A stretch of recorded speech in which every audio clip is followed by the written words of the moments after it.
Благодаря стараниям профессора Атабековой Анастасии Анатольевны стала доброй традицией ежегодная студенческая конференция We Speak Legal English, German, French, Spanish and Chinese. Третья и заключительная сессия конференции также была представлена большим количеством участников из различных вузов Москвы и страны. And she's going to speak about piracy. Please come and present. Good afternoon, dear professors, dear guests, dear colleagues. The topic of my presentation is piracy. Nowadays we often hear about acts of piracy, especially in the Gulf of Aden. The objective of my work is to study the definition of piracy under the international law and to look at the jurisdiction of the courts on this issue. Under the Article 101 to 103 of the United Nations Convention on the Law of the Sea, piracy consists of any of the following acts: any illegal acts of violence or detention, or any act of predation committed for private ends by the crew or the passengers of a private ship or a private aircraft and director. Good afternoon, dear ladies and gentlemen. My name is Tanya. Let me present you the article under the headline High Treason in the USA. High treason is an act of deliberate crime against the interests of the state. States has different attitudes to the question of whether to consider changing their actions against the constitutional order of a regime if they were not related to participation in fighting on the side of enemy states. To avoid the abuses of the English law, treason was specifically defined in the United States Constitution shall consist only in levying war against them or in adhering to their enemies, giving them aid and comfort. No person shall be convicted of treason unless on the testimony of two witnesses to the same attack or on confession in open court. Good afternoon, everyone. I'm Anastasia Barbarova, and the topic of my report is international bodies that are concerned with human rights. Today, protection and promotion of people's well-being is one of the most important problems of law. We all want to enjoy adequate living conditions, and fortunately, a lot of organizations help us. For example, the United Nations Organization promotes high standards of living, full employment, economic and social well-being, international cultural cooperation. So, what are human rights? Human rights are rights inherent to all human beings, regardless of their nationality, gender, religion, language, or any other status. The Universal Declaration of Human Rights sets down two broad categories of rights and freedoms: civil and political rights, such as the right to live, equality before the law, freedom of expressions, etc. And Участников на конференции в 2012 году было так много, что испанский, французский и немецкий языки проводили параллельные сессии. Необходимо отметить работу Мешковой Ирины Николаевны и Шереметьевой Ольги Александровны.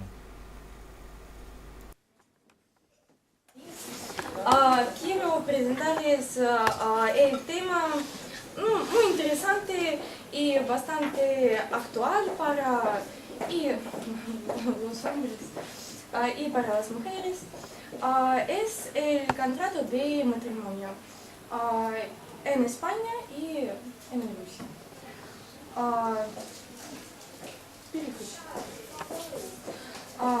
De hecho, actualmente hay muchos tipos de contratos regulados con detalle por las leyes. Y yo elegí para el tema de mi informe el contrato de matrimonio, porque el matrimonio, la familia y las relaciones de propiedad en ambos países se reconoce como el medio más eficaz. It is important to link the substantive law causes and work done in clinic. The clinic may be marginalized and treated as merely providing boundary law service to the community. And staffing problem. There are usually too few university teachers who are qualified to practice, and very few of these had actually worked as lawyers for any period of time. And relationship with the local legal profession. Some may fear that a legal clinic offering free legal work will upset the law school's relation with the local legal profession. But far from being a source of friction, the clinic helps to foster a closer relationship with the local legal profession. What you told? Yes, I'm a former former member of the clinic in our university, and I should say that it is a good experience for both lawyers and the clients as well, because the clients sometimes don't understand what they say. But we as lawyers have to form an idea, and I should say yes, it's a big positive moment. My team is about Pirate Party International. It's about intellectual property. The Pirate Party International is a non-governmental organization that exists to help establish, to support and promote, and to maintain communication and cooperation between pirate parties around the world. If you look at this slide, this is about main aims, and what does want the Pirate Party? The Pirate Party wants to fundamentally reform copyright law, get rid of the patent system, and ensure that citizens' rights to privacy are respected. The official aim of the copyright system has always been to find a balance in order to promote culture being created and spread.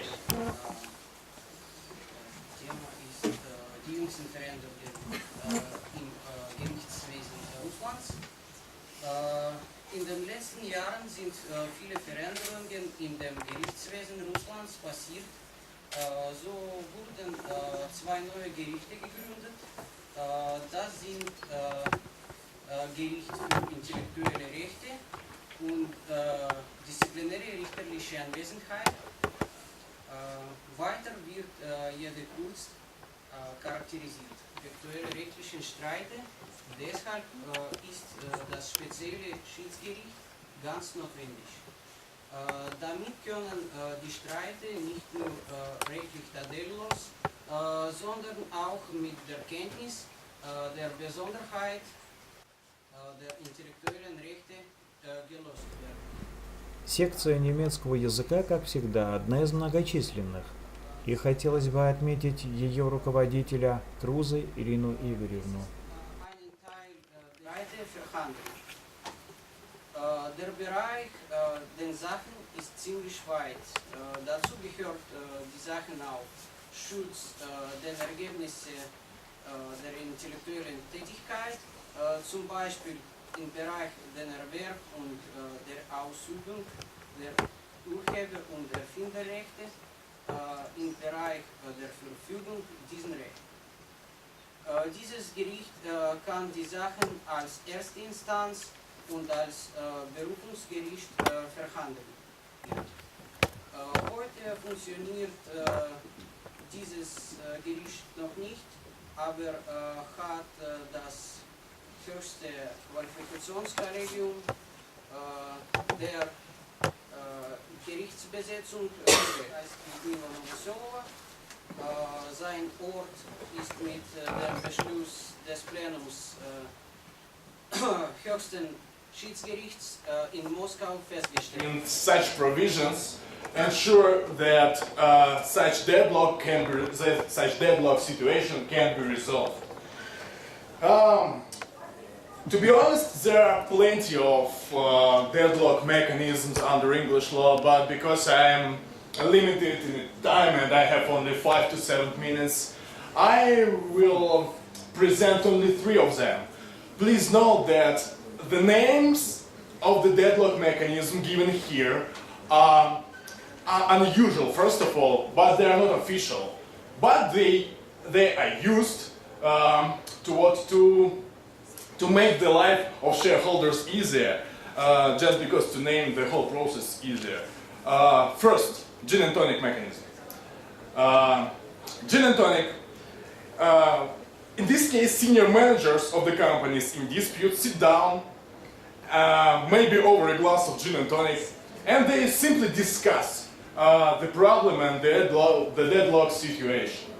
To be honest, it is a usual situation and it can be used in every company, even in Russian companies, and it is not a specific provision of English law. The next one, so-called Texas shootout. In this case, each party submits a sealed bid, and whoever makes the highest bid buys the other party out. Financial market in Russian Federation. And so let's begin my presentation, and also good afternoon everybody. So what is financial market? There is a definition from one of the encyclopedias. And in common, financial market is a market where shares are issued and traded. And it can also be known as a stock market. And it is one of the most vital areas of the market economy because it gives a company access to capital, and investors, it gives a slice of ownership in company, and which gives the potential to realize the gains based on the future performance. So we can divide this market into four main sectors, and it will be primary market, secondary market, and third and fourth markets. So everyone has its own individuals, and the primary market is a part of capital markets that deals with insurance of new securities, and any companies or governments or public sector institutions can obtain funding those of sale of a new stock or bond issue. So the secondary market is a financial market where previously issued stock, bonds, and features are bound up and sold. Participation in international acts. This means to ratify the Convention of Protecting Children and the cooperation in respect of inter-country adoption 1993, or to enter into bilateral treaties with other countries. Both acts recognize that inter-country adoption may offer the advantage of a permanent family to a child for whom a suitable family cannot be found in his state or region. Both acts provide that the countries shall designate central authorities to cooperate with each other. In Russia, it is the Ministry of Education and Science. International adoption can be executed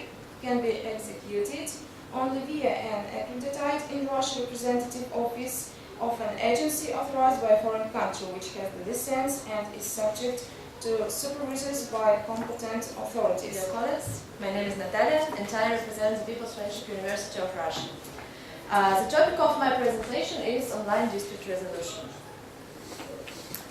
Less than 15 years ago, the legal community struggled to incorporate alternative dispute resolution, so-called ADR, into the case management programs of federal and state trial courts. This effort was largely motivated by our crowded trial dockets, which allowed cases to remain pending 4 or 5 years before a trial date.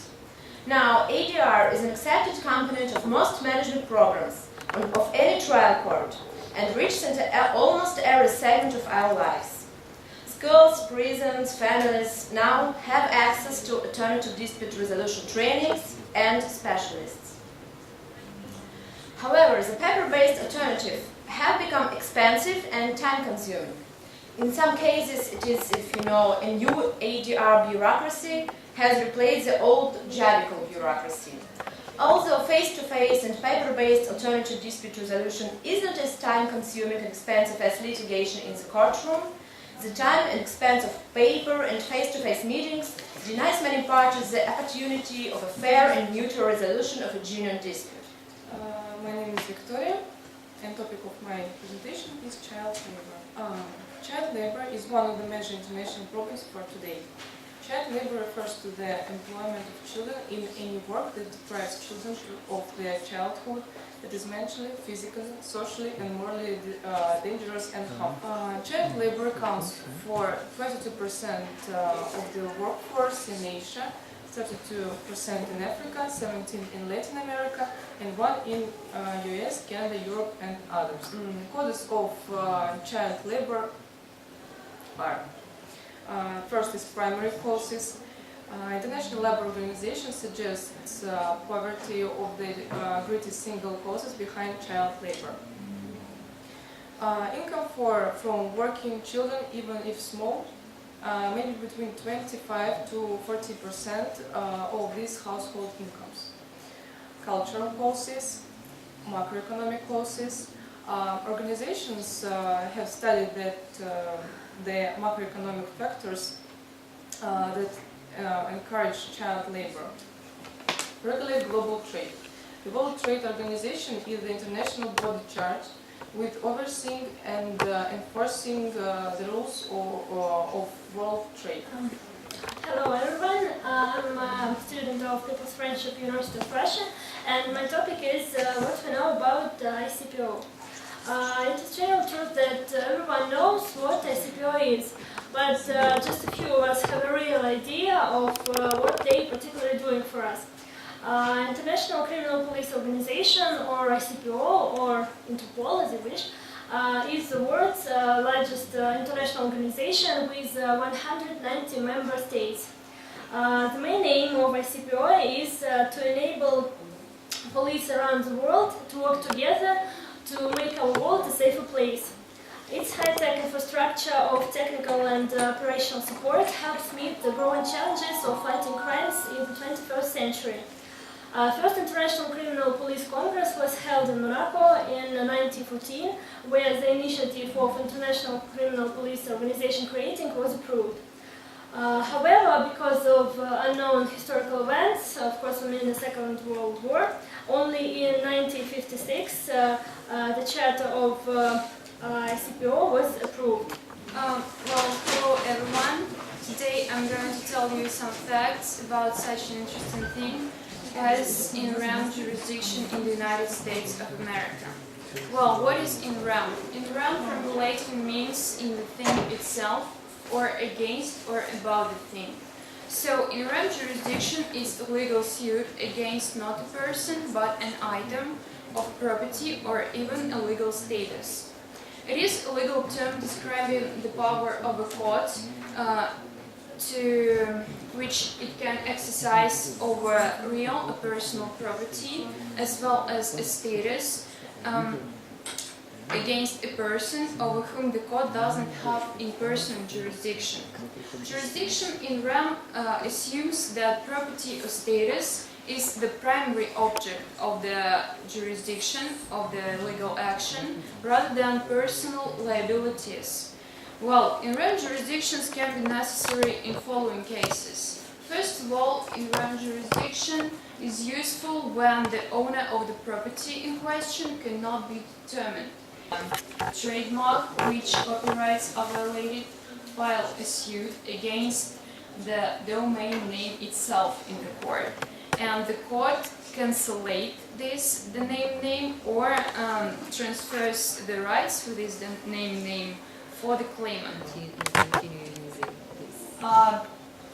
I guess this is a little bit technical question, but I guess unfortunately I'm not an IT specialist, but I'm absolutely sure that there is a way to stop the existence of some website. Dear colleagues, I would like to present you my short paper informing about liability of the state in tort in Great Britain. It is made in form of an outline which gives you the possibility to see principal distinction on the subject in two jurisdictions in Russian Federation and Great Britain. The only one remark for now is that the tort is the same construction as delict in Russian Federation. I'm sure that you know that. Well, there is traditional consideration in English law that the terms the state, the king or queen and the crown are identical. I would stress that all mentioned terms, especially the queen and the crown, must be considered as synonyms of term the state here, but not as person. Wide known axiom the king can do no wrong prevented the crown from being sued in tort. It was deemed that the crown servants and agents' unlawful acts were undertaken without any authorization. Divided into three main branches: surgeons at law, barristers at law, and solicitors. Unfortunately, we have such little information about surgeons at law nowadays that hardly any legist could say something about them. However, there are some breeds dating to 14th century which identify sergeants at law as Frenchmen that moved for Britain before the Norman conquest. The sergeants were the oldest formally created order in England, which was founded as a body by Henry II. Here he is. The order rose during the 16th century as a small elite group of lawyers who took much of the work in the central common law courts. The sergeants were a high-ranking order, paid by the crown and admitted to practice before a single court. They belonged to a closed society that had significant power. Hello, I'd like to introduce you a report giving a brief analysis of Wall Street reform in the USA. The Wall Street reform was carried out in the USA in 2010. The main purposes of it are: first, to make American financial system more transparent and accountable. Second, to avoid another economic crisis. And third, to ensure that there is a system in place that will work towards protecting taxpayers' money. In order to achieve these goals, a Dodd-Frank Act was passed on the 22nd of July 2010. These are Dodd and this is Frank. They are both members of parliament. The full title of the act is an act to promote the financial stability of the United States by improving accountability and transparency in the financial system, to end too big to fail, to protect the American taxpayer by ending bailouts, to protect consumers from abusive financial services practices, and for other purposes. Thank you so much. And we would like to give the floor to our guest from Moscow Foreign Relations, Boriskin Evgeny. Yeah. He's going to speak about disclosure as a key maxim of lobbying activity in the USA. Well, disclosure as a key maxim of lobbying activity in the US. Lobbying plays quite an important role in modern business community. Perhaps that's why the Fox magazine has put the lobbyist profession on the list of top 10 most popular occupations for the next decade. We have to admit that there is no common definition of lobbying, a lobbying group, or a professional lobbyist, and it's unlikely that such a definition will be developed. This due to the different aspects, including the political ones.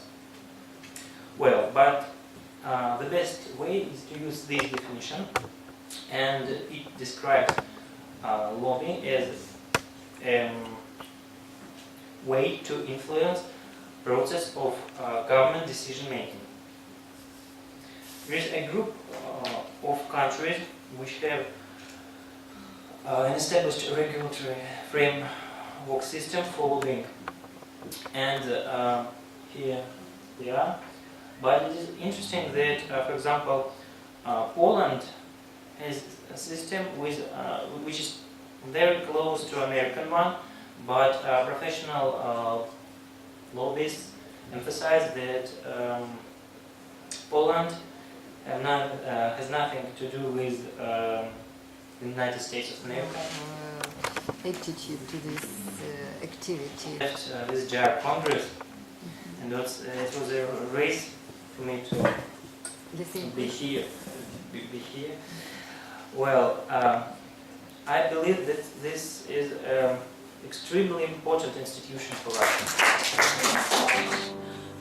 Thank you for your attention, and we will glad to meet you at our conference.